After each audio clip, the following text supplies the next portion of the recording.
as Pat mentioned as she was going, the second panel is about international issues pertaining to water, international challenges. And a particular issue that comes up again and again, and it came up in the last panel, you'll hear it again in this panel, is the dual role that water plays. It's both a human and ecological necessity, but it's also a finite economic good that there's a business around and that people often need to pay for. So you'll hear these issues come up again and again when we talk about the dual roles of water. And on top of this fundamental dichotomy, you add transborder issues, some of which make the Colorado problem we talked about this morning look like a piece of cake. You talk about changing water availability in light of climate change. And you also have crumbling or even non-existent water and wastewater infrastructure in many parts of the world. So each of my four panelists have unique and interesting expertise in international water areas, and so this should be a super interesting discussion. I'll start by doing a brief introduction. To my immediate left is Chris Gasson. He's the publisher of Global Water Intelligence, a publication that many of you are probably familiar with, which tracks major water products around the world and focuses on water industry strategy. Next, we have Kumuda Chaya, who is research professor at the Desert Research Institute in Las Vegas, Nevada. This is a center with extensive expertise in hydrology and water resources scholarship. Next, we have Betsy Otto. She's the global director of the water program at the World Resources Institute, where she works to engage business, NGO, and governments for positive change in water resource management. And finally, at the far end, we have Vonda Felbab-Brown. She's a senior fellow in the Center for 21st Century Security and Intelligence here at Brookings. And she's an expert in non-traditional security threats, including insurgency, organized crime, and illicit economies. And her most recent work is on water theft and water smuggling. And I should also introduce myself. I'm Samantha Gross. I'm a fellow in the Foreign Policy Program at Brookings and your moderator for the next hour or so. I'd like to start the program, turn it over to Chris. We'll take about 5 minutes of sort of opening statements from everyone so you can get to know their expertise a bit. We'll have a little discussion here at the front, and then we'll open it up to discussion from the audience. So let's start with Chris. Okay. So I thought I'd talk today a little bit about a project I was actually working on with the World Economic Forum with Pat. This is the Global Agenda Council on Water. And we were given the job by the World Economic Forum to come up with a sort of new model for water access. How could we get the sort of billions of people who don't have access to safe drinking water and improved sanitation, how can we sort of accelerate change in that situation? And I suppose the way we started was we started by saying, well, you know, what do we spend on water at the moment, and is that money well spent? And you know, what is the cost of water? And you know, is there sort of value to capture that could potentially make the thing more affordable? And so we started sort of adding up what you know, what people outside the advanced economy spend on water and sanitation. And we came up with a figure of something like $241 billion on utility services, $154 billion on sort of household sanitation. That's washstands and you know, toilets and so forth. And then we started looking at the other sort of non-monetary costs, such as the time wasted to, you know, if you're doing open defecation, you know, that's, you've got to get out there, you know, once a day into the fields or whatever, and that takes a lot more time. Similarly, if you've got to fetch water from outside the house, you know, what's the value of that? And we calculated this on the basis of sort of 30% of the average GDP per hour. And that came up with a 132 billion figure. And then we looked at the cost of bad health, i.e. both burden on health services around the world, as well as the cost of you know, time taken off work to tend sick children and so forth. And that was 71 billion. And finally, we looked at the the costs incurred on people as a result of coping with bad water.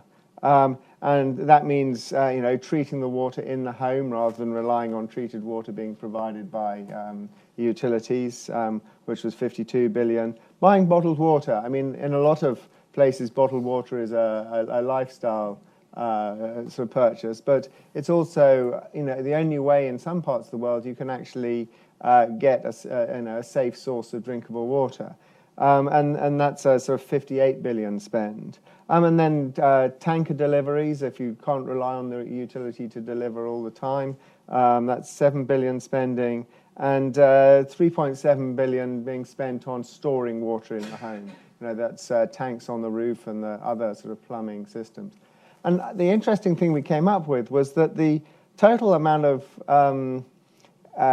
what you might call the unnecessary cost of water, that is the time wasted, the health costs, the coping costs, that more or less adds up to the amount of money that you'd have to spend if you were going to give everyone 24/7 potable water plus a sewer connection with wastewater treatment. So there's something to play with there, i.e., actually, if people don't pay for water, it actually costs more. If you don't have a viable utility system, people end up spending more on it, either in terms of their health or in terms of bottled water or point-of-use treatment and so forth. And so we've been looking at ways that we can sort of change things around so that value can be captured and we can get everyone serviced. And I think that there are a number of ideas that we came up with. I mean, a lot to do with decentralized systems, particularly on the wastewater side and on the drinking water side, somewhere between a sort of pump in the yard and a proper utility system, maybe micro utilities. And I think that the sort of central part of all of this is the idea it has to start with a social contract. Unless people come together to solve water, it will individually cost a lot more. And this is, I think, the final point I'll make in an American context.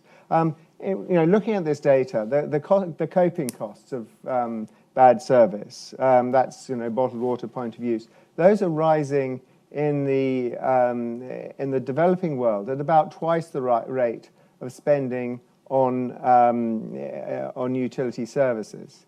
In the US, however, the rate of spending on bottled water and point-of-use treatment systems and all these things is rising at 4 times the rate of utility spending. And what are we going to look like? What will our industry in this country look like in 20 years' time if the individuals are voting with their feet? They're saying, we don't trust the utilities, we're going to look after this ourselves, and we're not going to invest in the utilities improving themselves because we don't believe that they can. A lot to think about in that statement. I'd like to pass it on next to Kumud. Thanks, Samantha. Thought I'll share some of my experiences on global water scarcity and economics that I've dealt with and seen firsthand. I'll talk about a few places that I've seen that. The first one is there is a region in Indonesia called Gunung Kidul, which is about 2 hours drive from Yogyakarta, which is one of the largest cities in Indonesia. So there is this huge community, and there are a lot of small villages. They don't have a drinking water supply there, and their geology is not very good. So it's a karst system, so they don't have any groundwater. Everything, all the rain they get, everything goes to the ocean. So people there are really obviously very poor.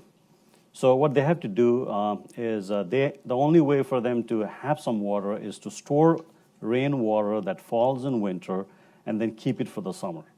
And if you go around those villages, you'll see smaller tanks all over this. Almost every house will have a small tank, but that water is not enough. So what they have to end up doing in summer is they have to actually sell their cattle to buy a tanker full of drinking water. So that's one situation. I've been working in China for about 10 years on a lake called Lake Taihu, which is one of the largest lakes, shallow lakes in China. It's average depth is only about 2 meters deep. And the lake is fairly large. It's 2,300 square kilometers in size.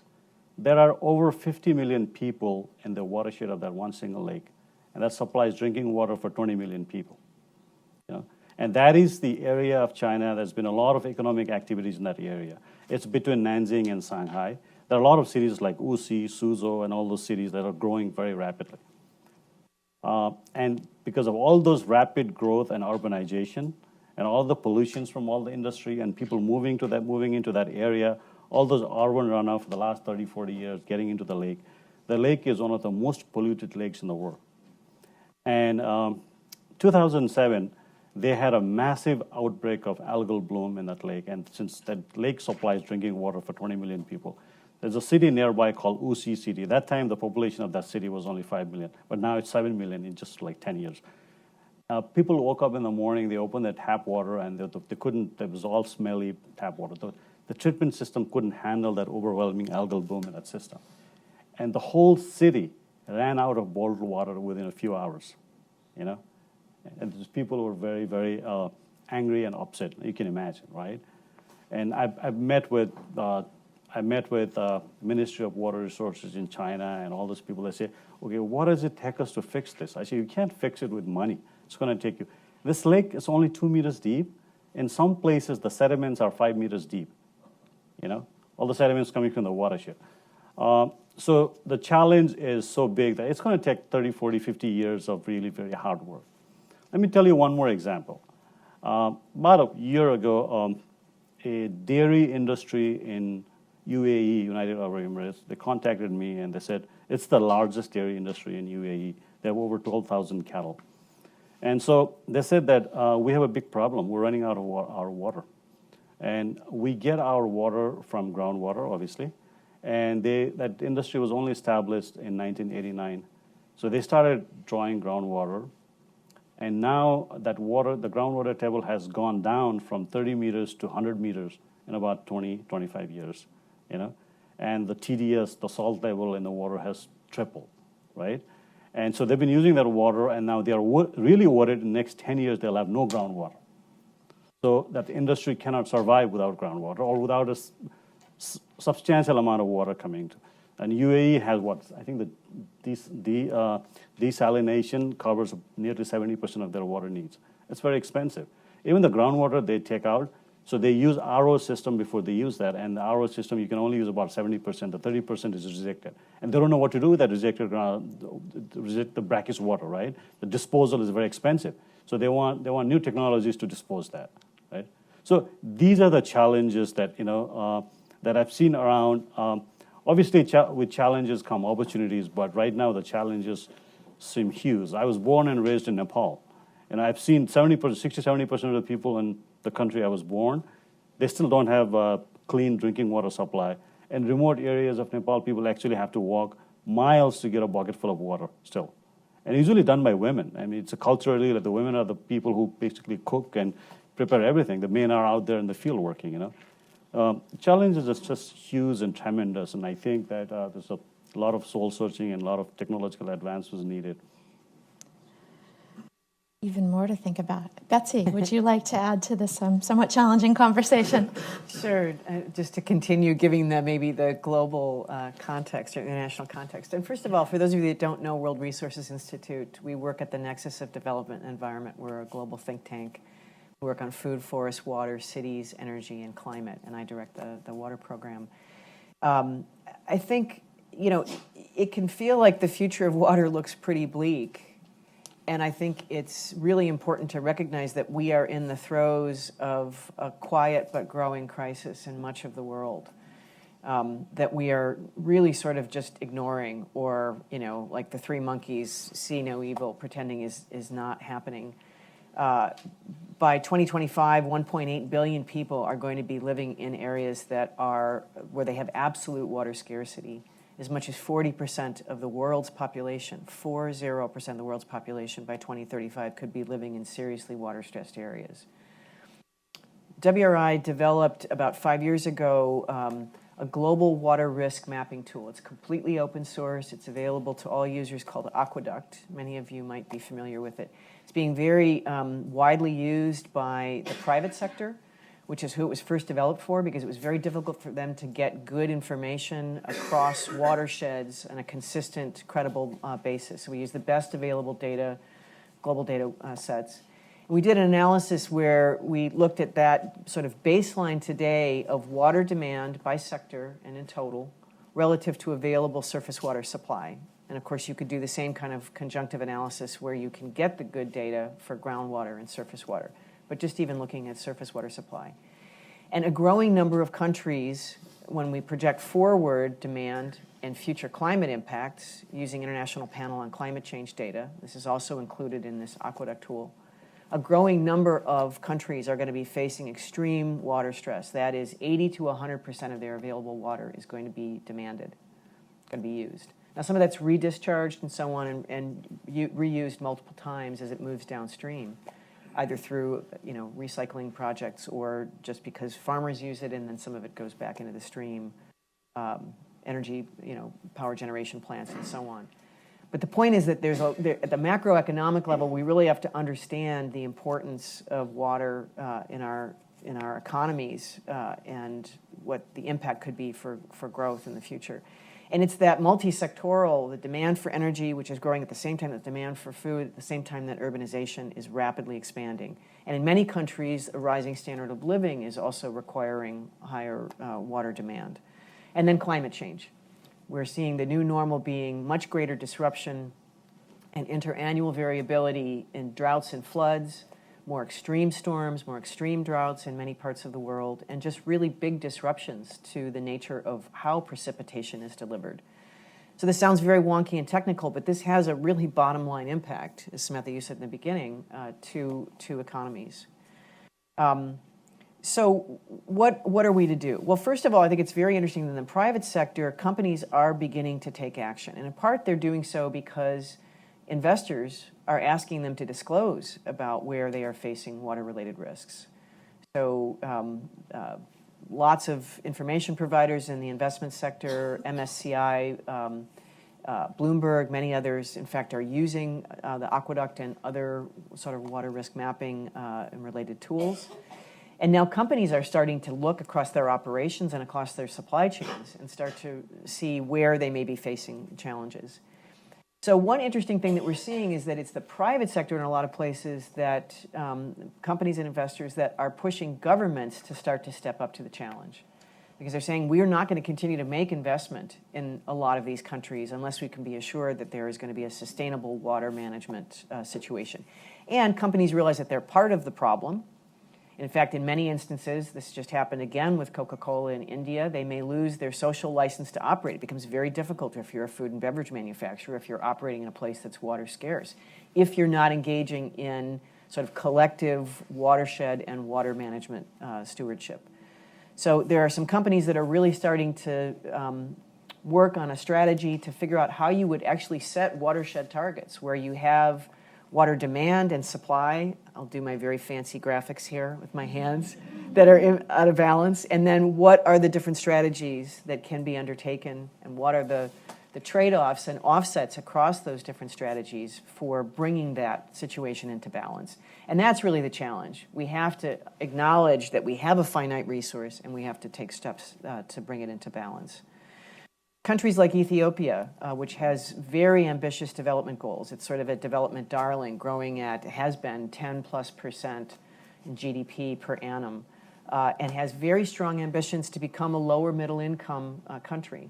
Still, much of the population lives in rural areas, so they're really trying to raise sort of the base of the pyramid by increasing agricultural productivity and making it possible for families and young people to stay on the land. 50% of the population in the next number of years in Ethiopia is going to be under 25 years old.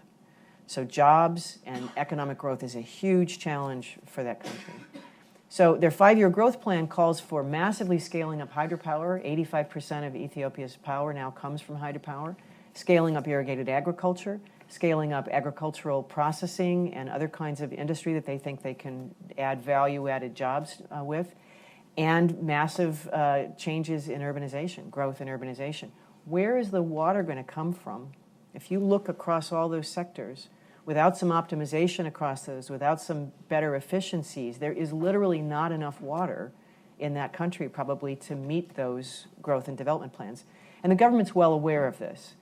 So it's trying to tackle that question, working with a lot of organizations, WRI included. In places like China, China has, 20% roughly of the world's population, about 8% of natural water, freshwater resources. China's really stepped up to the challenge in many ways. It has set what it calls its 3 red lines for how much water per unit GDP can be used, absolute limits, in fact there are absolute limits, on how much water is available from key basins, let's say the Yellow River Basin, for example, the heart of civilization in China.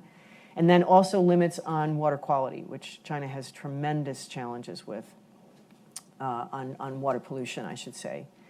And we've been doing a very interesting project in Ningxia province, I'll mention. It's just a small province in the northern part of the Yellow River Basin in China, which is at 95% of that limit on how much water it can take from the river. Cities are growing rapidly. There's tremendous growth in industry, chemical and other kinds of industries. And all the farms use flood irrigation in what is essentially as dry an area as the Nevada desert. So we've been working with the government there to create a water rights allocation system. China is piloting this in 8 provinces across the country, because farmers right now don't actually even know when they're going to get their allocations of water through the canals from the Yellow River. So they'll actually have an entitlement to water and a process for receiving that at the farm level from their village. And then the possibility to engage in a government-mediated trading system where industry or cities can invest in making water efficiency improvements. We're talking about sprinkler irrigation. We're not even talking about what we would consider, very efficient irrigation, but anything is better than flood irrigation. And taking some of that water savings, some of it needs to be maintained for ecological purposes, but some of that water savings can then be used to manage and help other sectors. The last area that I would mention is in cities, and we've sort of talked about this. We know that there's rapid urbanization. Soon, as much as 2/3 of the world's population is going to be living in urban areas. Many of them, as we've talked about, don't have access to good water or sanitation. We need a very different picture of what that's going to look like in the developing world. In many developing world cities, no more than 10, 15, 20% of the population is connected to any kind of piped water or sewer system. And the answer may not be a centralized pipe system. It may be a more decentralized approach, similar to the way we're thinking about energy now. We're not building centralized power plants, but we're doing more district heating and cooling, so a version like that for water. And incorporated into that at a more regional level, thinking about maintaining the natural ecosystems, the natural infrastructure that's a critical component of continuing to provide the base of clean water for cities. So there's a whole bunch of areas in there that we and many other groups are engaged in that I think give us reason for hope too. Thank you, Betsy. I'll move on last to Vanda, who is a good closer for this part of the discussion because she's done some work on what happens when some of the economic water systems start to fall apart. So Vanda, please. Well, thank you. And maybe fall apart is not even the right term, even though that is often what I work on, what happens when things fall apart in crime, illegal economies, or violent conflict. But in many of these situations, as a number of my panelists have mentioned, formal legal water supply has never been delivered to very vast segments of populations. It's particularly a problem in cities that are rapidly urbanizing. It's controversial to talk about legal water supply. There is a big dispute in the field, as I have learned, about whether there can be such a thing as illegal water supply if water is considered a human right. Then some would suggest that any language suggesting criminal behavior is inappropriate and any language suggesting policing is inappropriate. Coming as being an interloper on the panel and in the morning, not a water expert, but someone who works on crime and policing. I wrote this paper arguing for both that language and, in fact, for policing, including punitive policing in water system as a mechanism of assuring that water is delivered equitably and that, in fact, basic human rights are satisfied. But as what we currently face in very large parts of the world is water theft and water leakage that amount to 30 to 70% of the formal water supply. And that is the place in cities such as Karachi, such as Mumbai, Hyderabad. Extraordinary levels of water is taken illegally. Now, what I mean by water theft and water smuggling, it is in fact any violation of existing rules. Now, there is a wide complexity and wide variety of rules as to how water can be appropriated and taken. And you heard in the morning the complexities in the United States. If you then scale at the national level, water regulations vary widely. But typical examples of what I would consider water theft is unauthorized wells, unauthorized connections, hydrants, or simply not paying your water bills. And again, in a place like Jamaica, not paying water bills can amount to 90% of the costs of water. So essentially, everyone is drinking water without paying for it, which of course has tremendous consequences for water utilities, the inability to repair systems, as well as tremendous consequences for any rational, equitable allocation of resources across the number of users, such as industry, such as energy, such as agriculture, and of course, personal use. In some places throughout Africa, Nigeria being a prime example, cities like Lagos, but also Pakistan, India, and even Brazil, the water theft can be enormously elaborate and does not just simply go to individual poor slum populations, which incidentally pay for water that is illegally distributed by water tanks or otherwise. Many times the price that they would pay if they had a legal supply of water.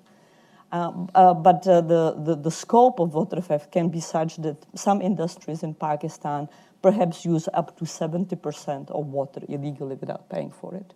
Tapping, illegally setting up pipelines, illegally setting up hydrants, deploying protection buoys that make sure that police or water management authorities, if they attempt to engage, do not disrupt that.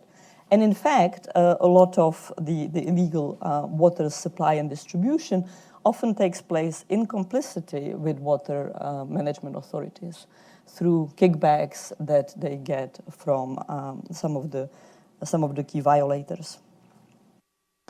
And the consequence, of course, is that especially as water scarcity increases, particularly a place like India or a place like Pakistan, the pressures on illegally distributing water, illegally sourcing water, and illegally distributing water will only grow, compounding all the management problems that we heard about and just increasing scarcity for everyone.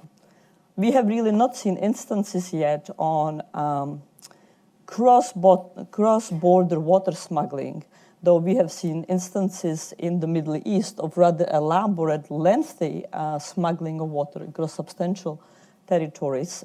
There's been a little bit more effort in places like Jordan by the national authorities to crack down on that. But I think one of the aspects of the future will, in fact, be the emergence of cross-border water smuggling.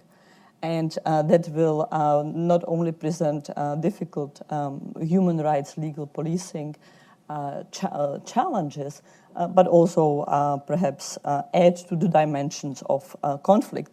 You know, a place like Pakistan, India, prime example. And although we have not seen international water conflicts, a topic that people have spoken about since the 1990s, water is certainly very much a dimension of at least non-violent conflict in places like India and Pakistan. Just a few days ago, Prime Minister Modi, after authorizing new dams in the Indian side of Kashmir, which Pakistan protests and believes are not consistent with the Indus Water Treaty, suggested if Pakistan continues to export terrorism, water might not flow to Pakistan from India, and Pakistan is, of course, terribly dependent on water from India and Afghanistan for its water supply. And in fact, Modi said blood and water cannot flow together. And yet, we might, in fact, be seeing circumstances where that will be happening. So already at the domestic level, there is often tremendous social conflict associated with illegal water distribution. I'll perhaps leave it at that and just leave as a teaser the suggestion that I elaborate in the paper that policing should become, including punitive law enforcement, should become an element. But just to say, that doesn't mean that the poorest, most marginalized, should be simply cut off from water. And in fact, water, its access or denial, is a tremendous tool of political control. And so a lot of the denial of legal water supply to slums in Bangladesh is not incidental. It is a form of political control, often sanctioned by elites, often representing the absence of the social contract that was raised before, or its fundamental deficiency. But nonetheless, if you don't start considering that, lots of the water management issues will become all the harder. Thank you, Vanda. To start the questions, I don't think I have to convince anyone in this room about the fundamental value of water. But a theme I hear across this panel and across everyone's comments is that water is often undervalued in an economic sense. We heard from Chris about the economic losses, if you were to add them up, of a lack of adequate water provision. We've heard from Vanda that people, even though they're receiving water, are often not willing to pay for it. I'm wondering if the panel can comment on some ways to perhaps start to capture this value, some of the lost value that Chris is talking about, and turn that value into actual investments in water infrastructure. Has there been some thought in how to actually bring some of that lost value to bear in terms of financing? I think that, I think what Wanda said was very interesting, because I think it does illustrate the fact that actually, people value water a hell of a lot more than they pay for it. And, it seems to me that the answer to the fact that guys are taking utility water and selling it for sort of 10 times the price in tankers to people who are not served by the utility, that perhaps if the utility charged the right amount in the first place, those people wouldn't be there having to buy tankers. That, there is this, we know what's good for you. We think that water is a human right, and because it's a human right, we want to give it away. And we don't really want to appreciate the fact that there's an economics to giving water away, which actually means if you give it away, you won't have anything to give. So, we do need to get a hell of a lot more realistic about the fact that, water does need money. If you pay for it, it will cost less. And, that, I think, is gradually seeping out, but it's a very difficult political thing, that a lot of people do see water as a poll tax because everyone needs to have water. And, if politicians do just look at it as a poll tax, they'll never want to raise it. And so you do need to have the sort of depoliticization of the utility sector, so that it isn't something where the mayor is basically not interested until somebody says we need to raise the rates, and then suddenly he becomes very interested indeed and says no. People need to see that this is a service, and a service that needs paying for, and it needs to have an economic model to support it. I think I agree with you, Chris. But one of the reasons I think people pay less and they feel like it's their right is a lot of these countries, emerging economies such as China and already developed UAE, water is heavily subsidized, and that gives a false sense of security to people that our government is helping us, and even in China, you cannot have a political unrest because of water. So government will do anything to subsidize that water or supply bottled water. Same thing with UAE, and maybe same thing with Saudi Arabia. So there's a. I'm conflicted as to like how much should we be subsidizing, water. It's a tricky issue because when you think about the dichotomy I brought up at the beginning, a certain amount of water is a fundamental human right. But once you get past that level, you transition into it being an economic good that people need to pay for, and that transition becomes very challenging. And I think this is a very interesting conversation because it is the crux of the problem. And I think underlying that is this fundamental belief, which we keep saying, that water is a human right, so it should be free, or it should not, we shouldn't have to pay much for it. Of course, there should be a certain amount, perhaps, that's available to all human beings at a certain rate. As we've all commented on, the poor, in fact, are paying far more than they should be because of how we mismanage water. So let's be honest about what we're actually doing here, I think. And then I think we have to just to use sort of the economic language too, we have to think about right now in some ways, I'm going to oversimplify this, but we're kind of treating the marginal cost curve for water as flat, which it is not, in terms of its underlying value. And then when we run out of it, that curve goes vertical. That's a silly way to manage. We wouldn't do that with sort of any other important element of our economies or of our lives. So we need to start to fix that. And some of it, I think, is to acknowledge that there are limits. So the places that have done in a sense, a cap and trade program, Australia is the sort of, poster child for this. During its millennial drought, it created essentially a cap and trade system, a closed basin system. It was lucky enough to have one of those. Murray-Darling, the main river, is a main basin that serves most of the economic purposes and major cities in Australia, is all within Australian control, even though it crosses over numerous states. But they created a system where they determined what the entitlements to water by sector were going to be, and those change how much you actually get delivered to that entitlement by how much is available given how much it's raining, how much water has been stored, and so on. I'm oversimplifying here. And it created a very robust economic trading system as well, where farmers could decide to fallow fields, to sell their water allocation to others who really wanted that water because they might have planted, fruit trees or vineyards, which they couldn't just fallow, and it was worth it to them. They could get enough value for their crop to pay more for water from other farmers, and so on. And there are eminently ways to do this. There are simple examples of this, too. If you look at a small project that's underway that the World Bank is involved in, and the International Water Management Institute and others in India, long ago, farmers in India were given either electric or diesel pumps, where they essentially get the fuel for free to pump groundwater. There's a dearth of surface water. We need to grow food in India. We need farmers to be able to make an income. So they've been overdrafting groundwater really, really rapidly. It's a huge problem, especially in northwest India. It's really frightening, in fact. And what they're doing in this pilot project is they're giving them solar panels to run their pumps. And they're encouraging the farmers through the system that they have to sell the solar power back to the grid so that they're farming solar power. They're not over-pumping groundwater and just putting it on fields because it has no cost to it. They're still growing food, but they're also thinking about other ways to improve livelihoods. And it's a kind of way to deal with the political economy problem that they have around that question, but to sort of capture the value from it. Well, that's actually a very interesting story because the India rural, urban, peri-urban situation is in very complex ways implicated in the illegal economy because of subsidies on diesel and energy in general. The overpumping of groundwater, as you mentioned, Betsy, is extraordinary. So some of the farmers that are living in the rural areas close to peri-urban areas of major cities are in fact selling the water to what they call the water mafia, so these illegal distributors of water, not even using it for farming on the belief that they will make considerably bigger income, which they do in the short term, than from some long-term sustained agriculture.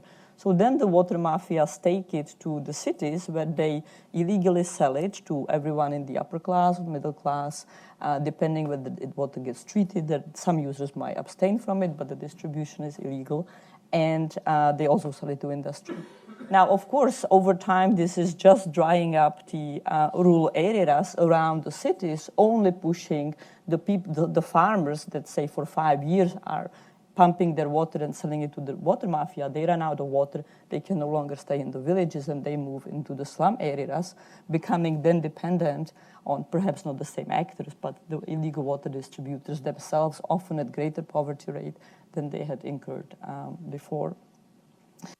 That said, connecting slum areas legally to water supply is not easy, and the issue of the human right and not paying water comes up all the time.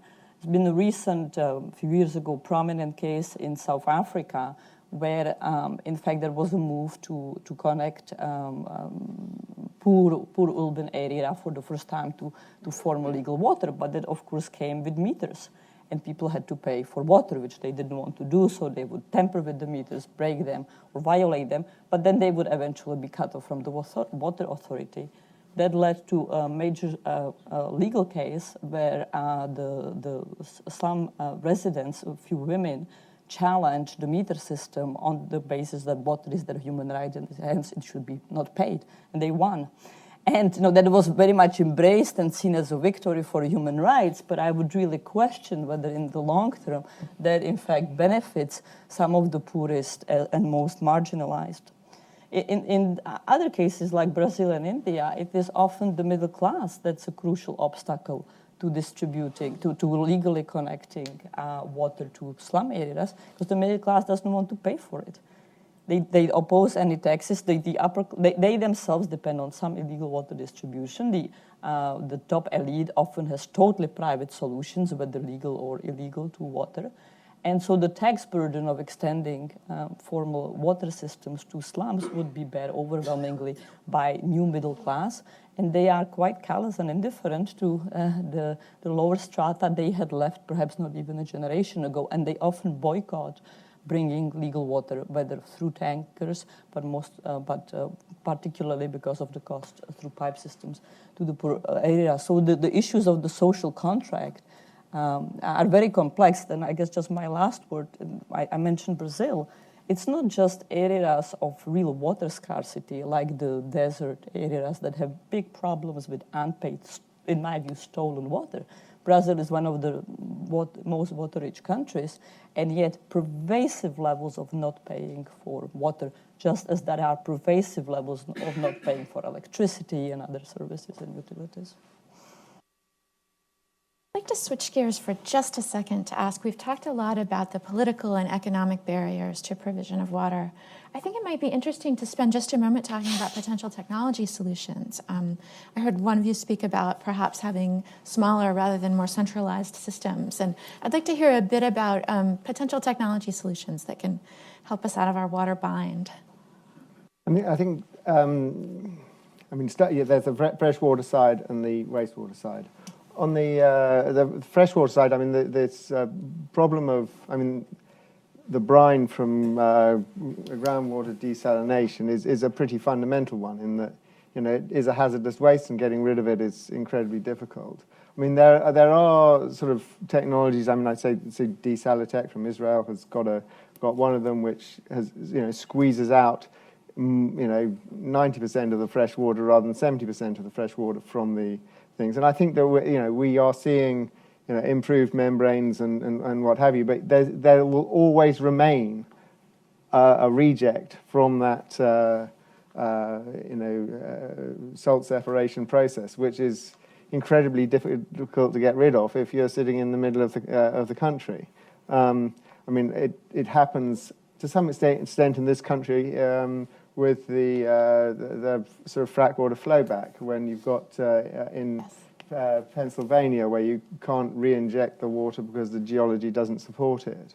But that is a fundamental technology challenge which I think would only really be solved by salt separation, because actually there's a huge amount of very valuable metals in these things. If you can pull the lithium out of it and you put the lithium into batteries, or pull the magnesium out of it and put that into making lightweight vehicles and so forth, there's a sort of huge value to be had. But the science really needs to be sort of focused on that.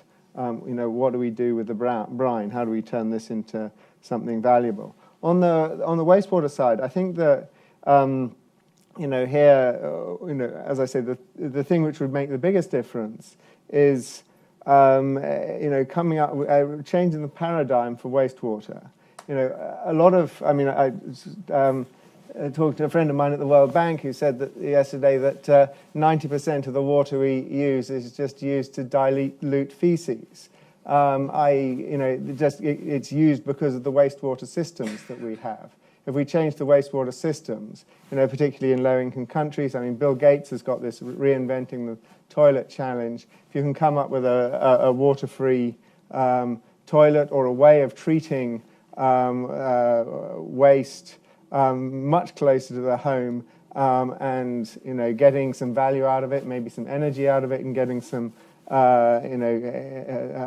sort of water back from it, without needing to build these enormously expensive sewers, which are just they're just completely non-viable. When you think of a city like Dhaka in Bangladesh, with more than 20 million people and no sewers, and the whole thing just sort of oozing into the waterways that people are drawing the water from.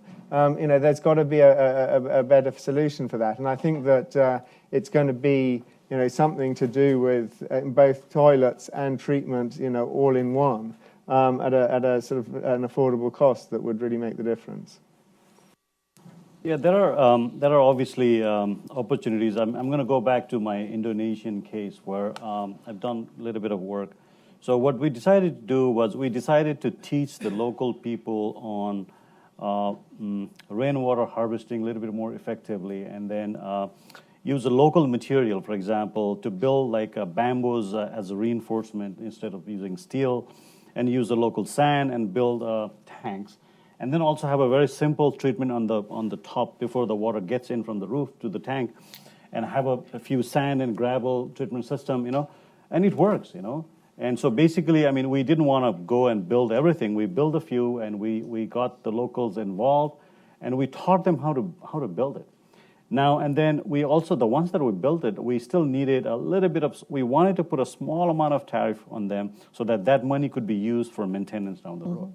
And it's very difficult. They're willing to buy water in summer when they don't have anything, but when you tell them, why don't you pay a little bit of money every time you take a gallon of water, there's a... It came from the sky. Yeah, it's a little bit difficult, but not only us, but there are many other people who are doing that. Teaching using local material, building rainwater harvesting system. I want to go back to, let's say, for example, cities in the Middle East, for example. I think the reuse has to happen down the road, right? Now it's a big taboo over there to use reuse. There are regulations where they don't allow you to reuse water and so many things. There's so many restrictions. You can use them in lawns and a few places where you don't come directly in contact with that water.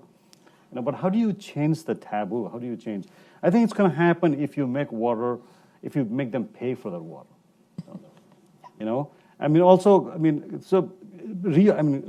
at reuse is one, conservation, right? I'm from Las Vegas, and I've been there for over 12 years, and Las Vegas is one of the cities that leads by example in conservation. We've removed turf grasses, and we've replaced them by desert landscaping and all that.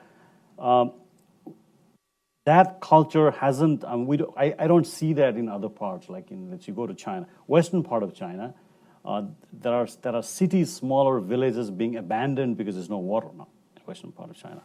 And you know that, right? I've been to Xinjiang and all those places, I've seen empty houses where people have left because there's no groundwater, they can't draw anything out of it. Right? Even if you go to the other places where, people just don't have that concept that we need to preserve water, we need to conserve water, And I think we need to do a better job of reaching out to them and educating them on why this is very important. There are many ways. I agree with you on brine disposal. There are technologies being developed in Israel. I work with a number of Israeli companies that we're trying to bring. They have good technologies, but I think we still are a little bit away from being able to solve the brine disposal because they still don't want to pay that much money for that. Yeah.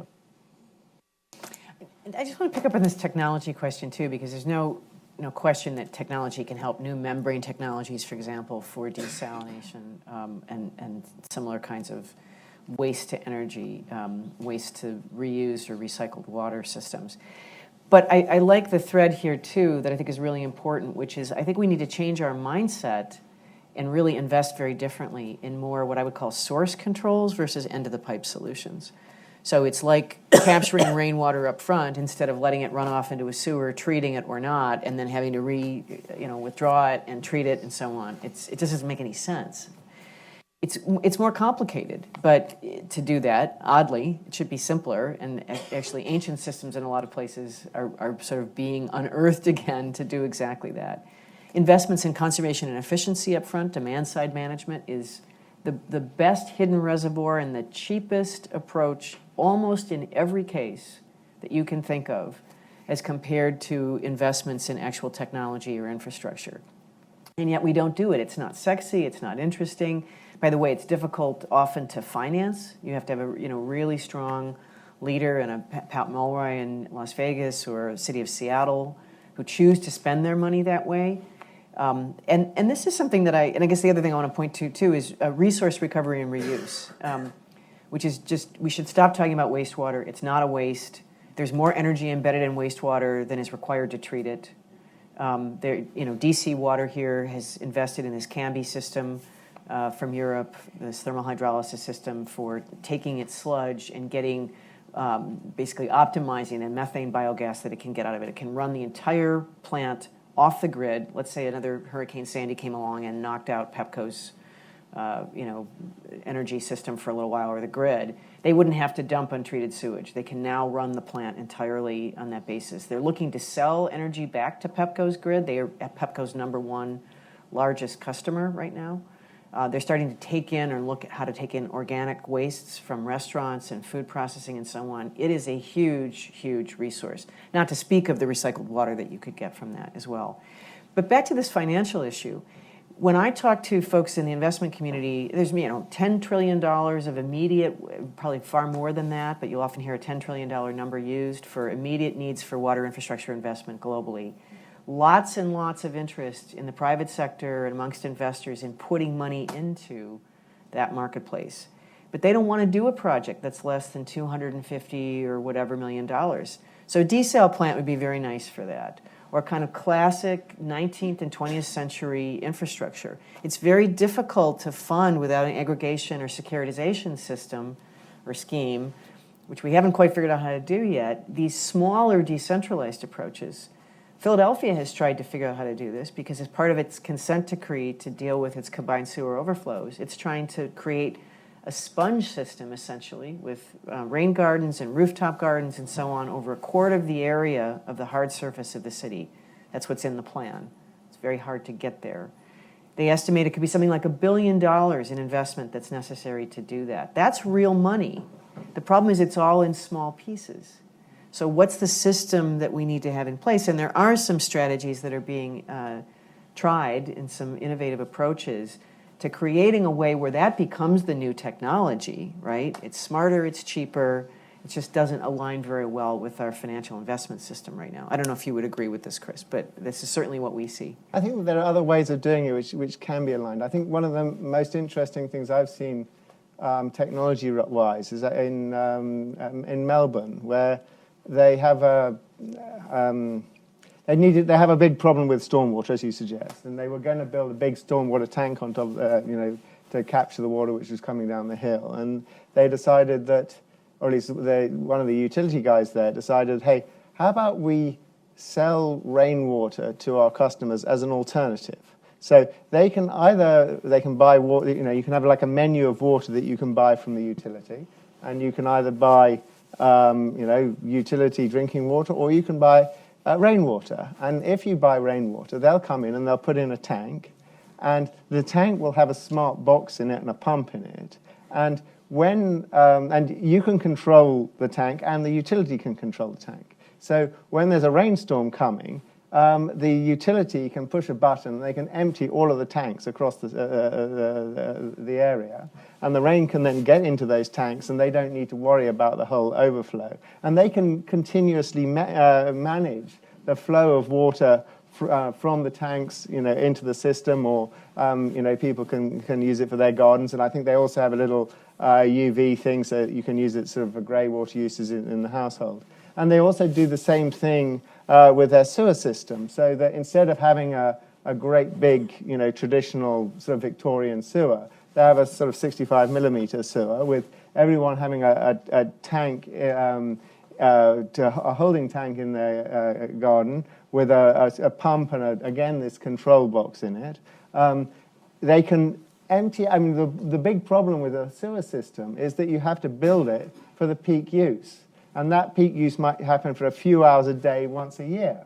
But if you can control, minute by minute, when those tanks are being pumped out, you can build the whole infrastructure like a quarter of the size that you might otherwise build it. Right. And you can empty house number 1 at 2 o'clock in the morning, house number 2 at 2:01, and it just needs to shoot out down this tiny little pipe. And it's a much more effective way of managing a wastewater network than the sort of huge overbuilt traditional infrastructure.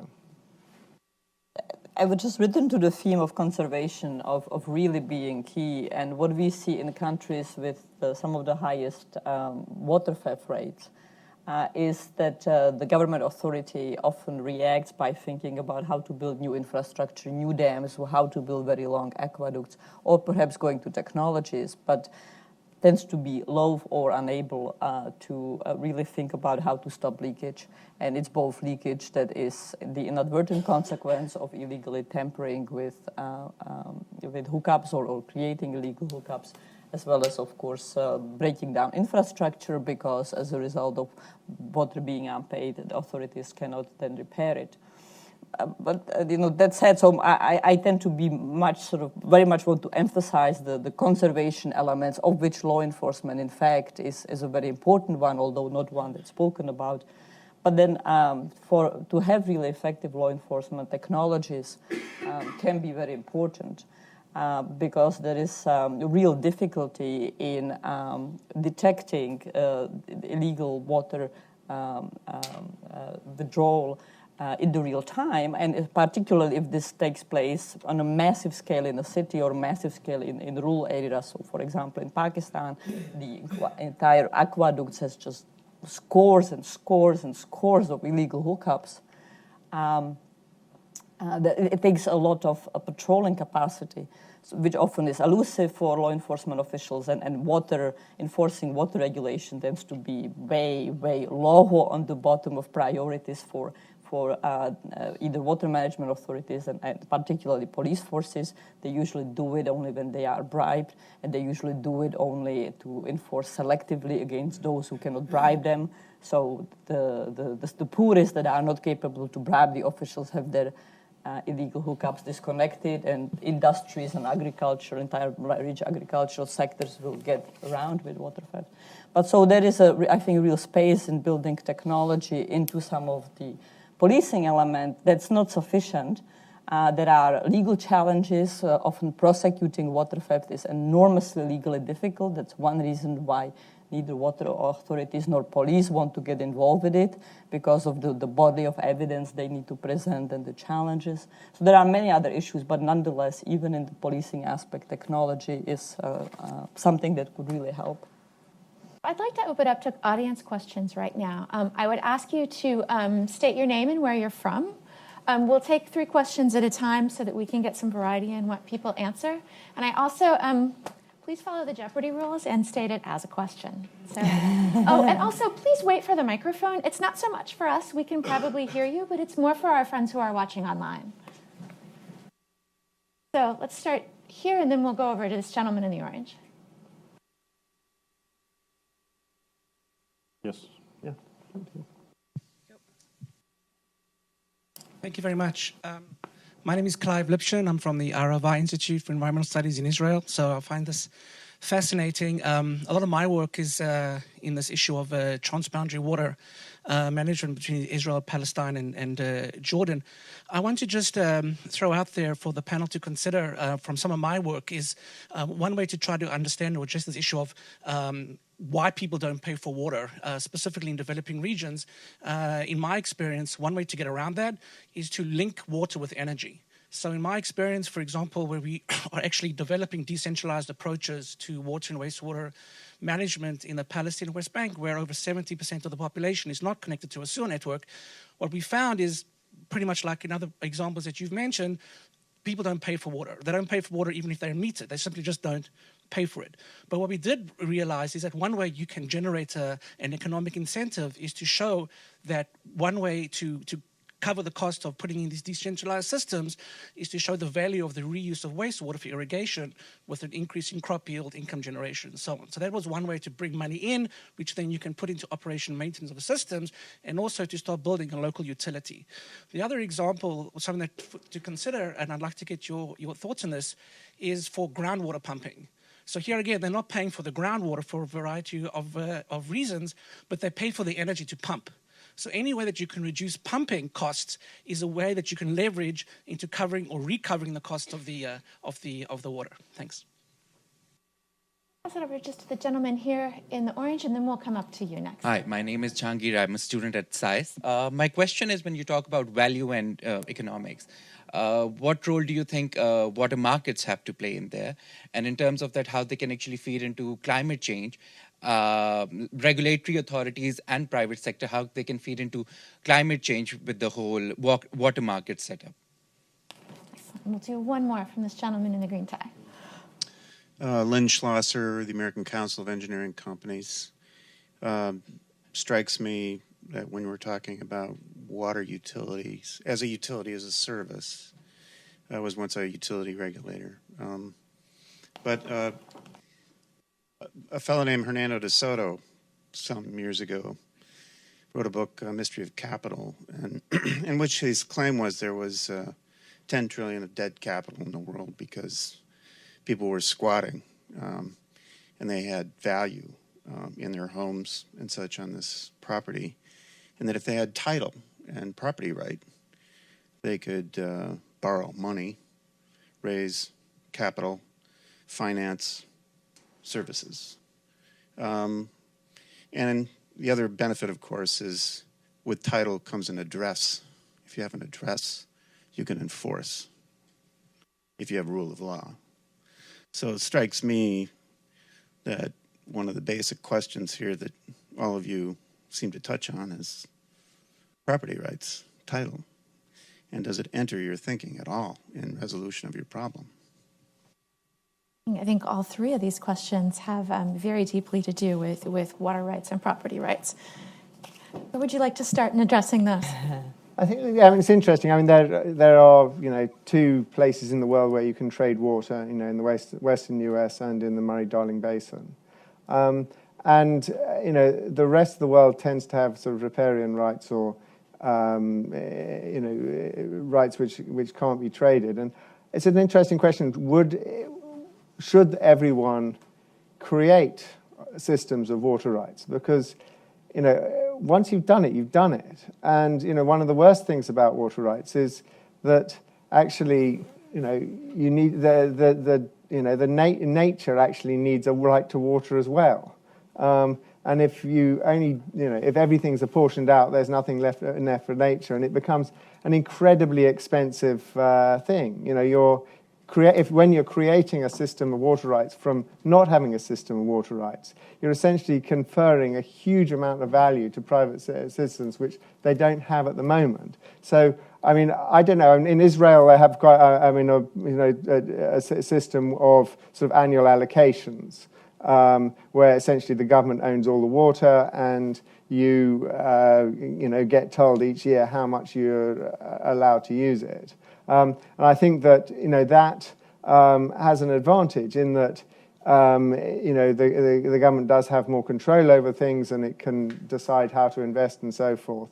But at the same time, the individual farmers don't have any real control over how they get value from the water, and whether they individually should be spending more or less to conserve. So I mean, I don't think that there's any sort of perfect water rights arrangement. I mean, yes, it's good what you have in the United States, the Western states here, but I think that if you were to introduce it elsewhere, it might be. It might be a massive giveaway, which then made it very difficult to make everything work in future. What's your point of view on sort of water rights as a way of capturing the value inherent in the water? It's a very interesting. I mean, I've lived in Western United States for 15 years now. I also lived in Arizona 3 years before Las Vegas. I was always intrigued by this water rights issues and senior rights and junior rights, and if you don't use it, you lose it, and all of that. Because a lot of the other, Western countries where democracy works well, I think these things work pretty well. If you go to other countries where politically the government is always very controlling everything, the individuals have no right for water. Whatever you get from the government, that's what you get, right? If you can buy it, that's great. If you can't buy it, how do you tell? How about in China? Do you think you have right? I don't think it works there at all. So I have very mixed feelings about it, on this rights issue. I wanted to get at his question about the market, the role of markets in pricing, and also the climate change. What role the climate. Obviously, I'm a scientist, and I've worked on climate change and strongly believe that climate is changing, and we have to deal with it. But I think that our most urgent and bigger issue is urbanization. Urbanization. Cities like Dubai, Abu Dhabi, and there are hundreds and hundreds of cities in China. The cities are growing and being developed without a sustainable water planning. They don't know how they're going to sustain the cities, where they're going to bring water from. So obviously we need to deal with climate change, but that is more pressing issue for me right now. I don't know what is Dubai going to do. They're going to do build more desalination plant. So that's what bothers me a lot. I think they didn't. If you look at what happened, Dubai was building desal plants every 2 years or every 1 year until 2008. And then in 2009, they decided they were going to, for the first time ever, charge Dubai citizens for water. And they actually charged fairly decent amount. And immediately, overnight, water demand in Dubai fell by 15%. Mm-hmm. It can all be done. And one can continue to. I agree with you. That's why I've been saying from the beginning that people have to pay for it. You just can't expect that to come to you free for It's just not a right anymore. Maybe it was. Well, we're focused very much in this little discussion on first world problems. So yeah. Well, I think just on the water markets question, the climate change and governance issue, the governance issues, of course, become really, really challenging and are critical, right? And it sort of gets at the land tenure and water rights pieces. There are different ways to do it. The case that I mentioned in China, it remains to be seen if it will work. As I said, there are 8 provinces that China intends to do water entitlements or water rights in a very general sense, because the government owns the water. And will continue to do so. But it will create an entitlement system, an allocation system that lays on top of that, which will take into account climate change and variability in just natural precipitation. First of all, the ecosystem needs, by the way, have to be the first call. They have to have, in the Murray-Darling system, they do. They set that first, and then they do the allocations around that. If you're not maintaining the ecosystem, what's the point? Because it's the basis of even having the freshwater system. The other thing I think you have to have are, you either have in the Murray-Darling case and in Australia, fairly efficient markets. In fact, as I understand it, I'm not an expert on this, others may be, farmers can make decisions within days once they know what their allocation is going to be of whether they're going to actually plant or not, whether they're going to sell. There are good spot markets. It's a very efficient system. It's a smaller system. It's a closed basin, as I said. And the other thing that works really well is if you already have large margins of inefficient water use, like the example I was giving in Ningxia, where you've got flood irrigation in a desert, so you're getting huge amounts of evaporation and inefficient water use. That's an enormous cushion, right, to try to use water more efficiently, and you can quickly start to capture the economic value of that and continue to ratchet down on that inefficient use. So I think those are things to think about. It's also interesting to look at the Chile example. Chile in, I guess, the 80s, I believe it was, privatized and provided water rights, and there's a very robust literature on this. The jury is out, actually. Some people would say that really created much more efficient water use and really a much smarter kind of economic value associated with water. Others would say that it disadvantaged some of the poor who were sort of left out of the initial water rights system.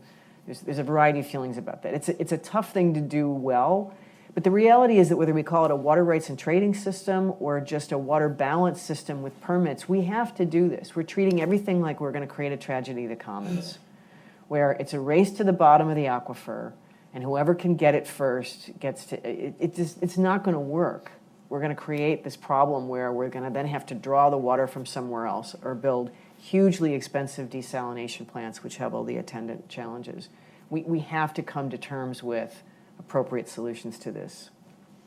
So bringing the environment in, I'm looking at Jennifer Pitt and designating the environment in the Colorado Delta as a user with rights or entitlements. But I want to come to the issue of titles and DeSoto, who of course was also one of the pioneers in thinking about informal and illegal markets.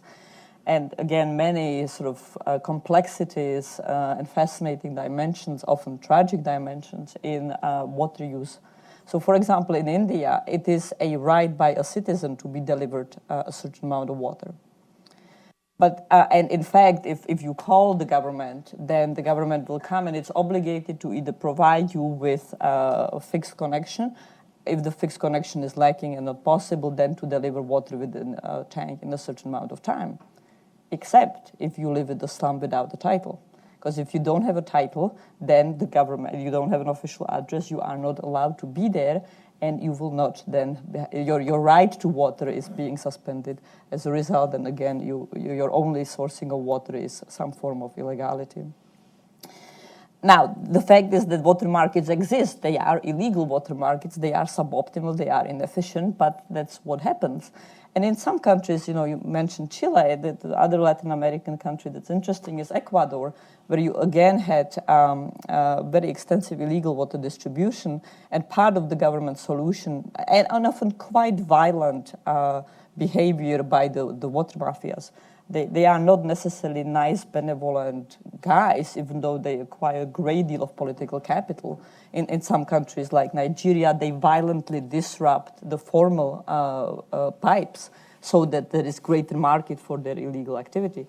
But in the Ecuador case, the government made the decision to license some of the illegal ones. Those that were better behaving were told, you will become legal, you have to pay some tax, and you have to behave with certain regulations. And it was a very effective solution. And my last comment is that in some of the most illegal water markets, such as in Tijuana slums that exist actually in the canal, the community itself self-polices and allocates water rights. It decides that the resident of the illegal settlement, who all of the community has entirely illegal water, the entire community is illegal. But even within this illegal community, with totally illegal water distribution, it allocates to each member a certain amount that is fair share to the water, and above that is being policed by the community itself. I wanted to comment on what I wanted to add to what you said, Wanda. The illegal, and sometimes it's a gray area in South Asia, illegal versus illegal. If you go to many countries in South Asia, India, Bangladesh, Nepal, many houses will have a pump in their backyard to draw groundwater. There are no rules and regulations just to say, okay, you can't take groundwater. The city cannot get any groundwater because the groundwater table has gone so deep, but there aren't any regulations. Almost everybody draws water from the ground. And then your groundwater table goes down, then you buy a bigger pump. And whoever buys a bigger pump gets water. And how do you solve that? I mean, it's a huge issue. And I think governance is really, really important key here, I think. And setting regulations, it's really important, especially in that part of the world that I've seen. Yeah, even in the American West, you see that race to the bottom of the aquifer, and I think that we have relatively well-developed water policy in that part of the world. So we could do this all day, but unfortunately, we've run out of time. I thank my panel. I thank all of you for coming today. I also thank those who are watching it online. So please join me in giving a round of applause, not just for this panel, but for everyone who's spoken today.